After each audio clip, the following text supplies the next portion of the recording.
And that brings us to our Colombia highlights. Let's go to the fifth goal in the absolute drubbing that we took to Colombia. Ooh. All right, here. You got it. You got it. It's the worst ever drubbing we've ever had, right? I stole it from you. I forgot to switch it over. Oh, bad. There you go. All you. Bingo, bango. So I got to go pretty late. Uh-oh. Oh, commercial. Oh, commercial break. Sorry about that. 3. Ugh.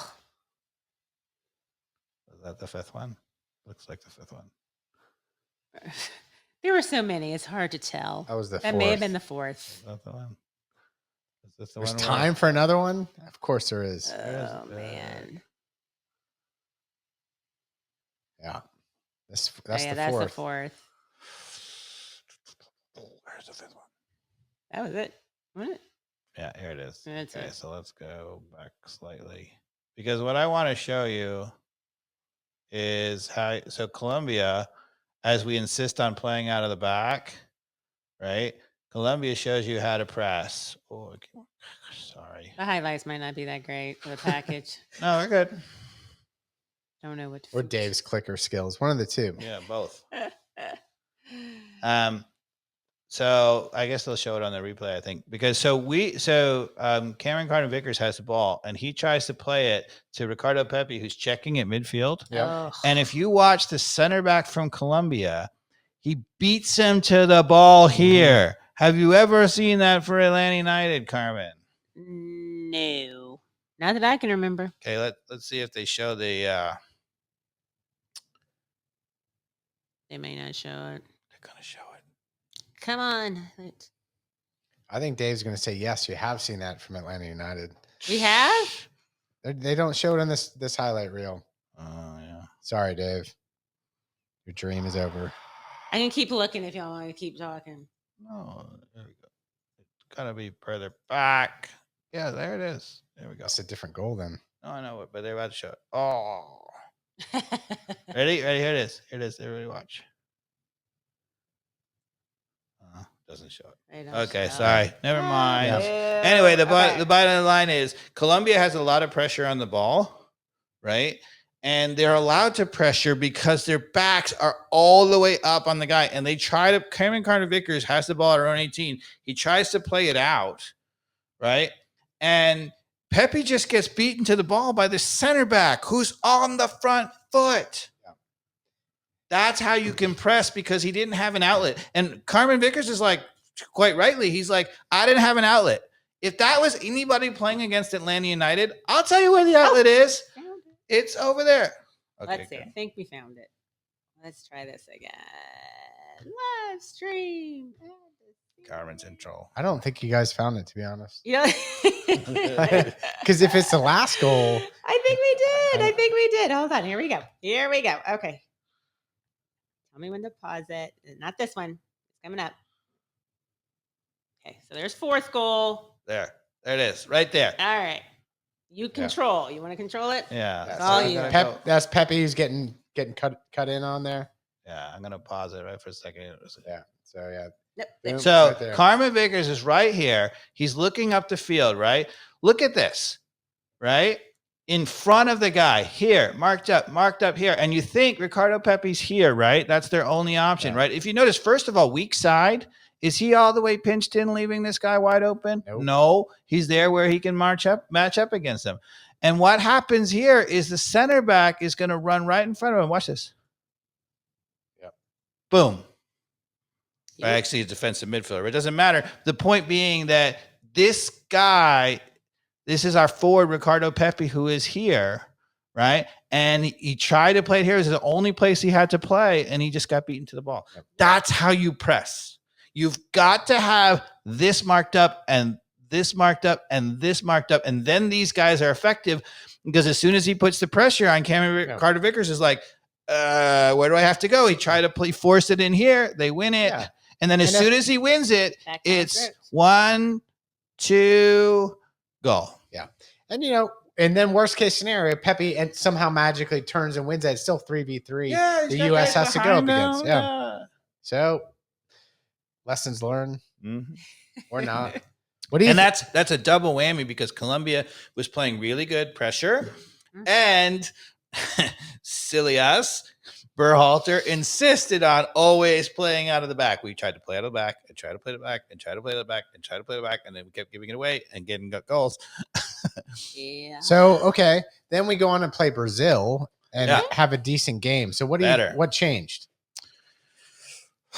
What changed, to be honest, is that Brazil is a very different team. It's obviously a more talented team than Colombia, but they don't work as a team and press. They play as a national team with players. That was my first take too. Is that we just like stylistically because Berhalter is so steadfast in the way that he playing like U.S. is very predictable, but and so is Brazil in the way like they play a certain way and that's how they play. Yep. That there was going to be no adaptability and no change up from either coach. Mm-hmm. And that was to the advantage of the USA.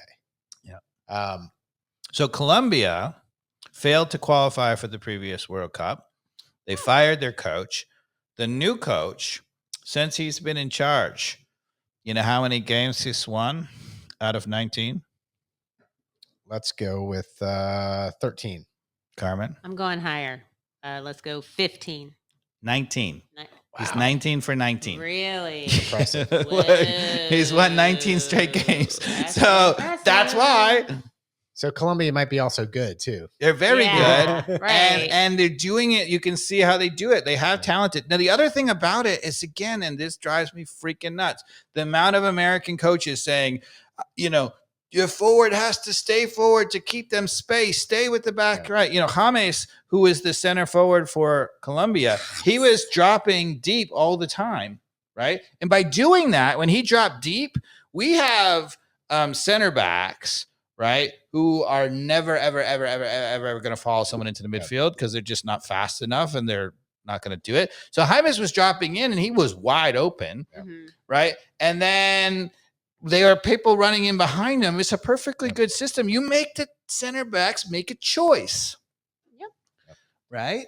So speaking of Colombia, I happened to watch this random podcast the other day that Eric Winaldo was getting interviewed in. It was like Kicking It with Kate Abdo and that crew. That guy's an interesting guy, Eric Winaldo. It definitely has a different take on life because. And didn't they reveal that actually John Parks was sleeping with his wife? Yeah, I think that was established. He was very like they asked him about that and he spoke to that.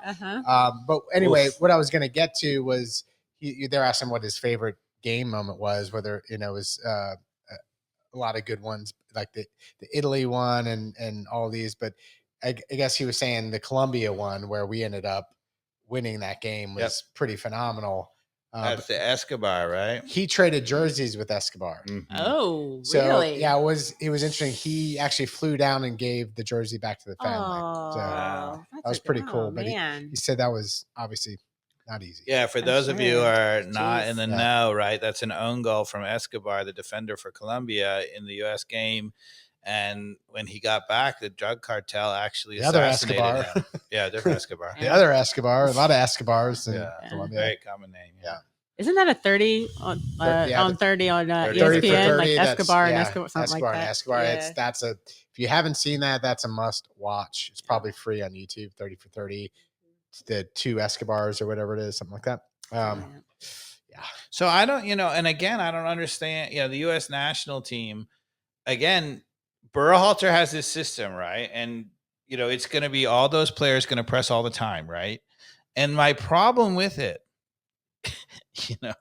My problem with it, as I just told you, if you're a coach out there, do not ever, ever, ever, ever attempt to be a pressing team unless you have backs who can get up the field and match up and are comfortable doing that. Do we have any center backs, Mikey Dobbs, that can do that? Absolutely. We do have one. Gregerson can absolutely. No, smash. I'm talking about U.S. national team. Oh, U.S. national. Well, there is one. He used to play for Atlanta. Miles Robinson can do it, but I also think that. But did Miles Robinson play? No. Who played in the center back instead? I didn't see. It was Aker. No, it's from Fulham. It was Ream, who played fabulous, by the way. I thought he played really well. Yeah.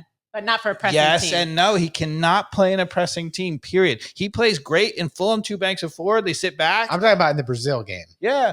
He played pretty phenomenal. But he doesn't fit the rest of the team. It's disjointed because, again, he's not comfortable at his age and pace coming up and matching up with people. Yeah. Okay. It's a disaster. So you have to decide. You cannot play. And do we need that? Not necessarily, right? Because we've got a lot of good players, right? We can break people down or whatever. We don't need to be pressing. And again, it's just one track mind. This is the way we're going to do it. And you cannot do it unless you have center backs. Now, I would argue maybe we do. It's for sure that has to be Miles Robinson. Yeah. Right? Because Miles Robinson is much more comfortable, much more pacey, can recover in whatever. So he needs to be starting. If we're going to press up front, and I'm fine with that. I think that's a great mode. Okay. No problem. I mean, Colombia shows you how good it is, right? I'm fine with that. No problem. But I'm not fine with it with Tim Ream playing center back. Disaster.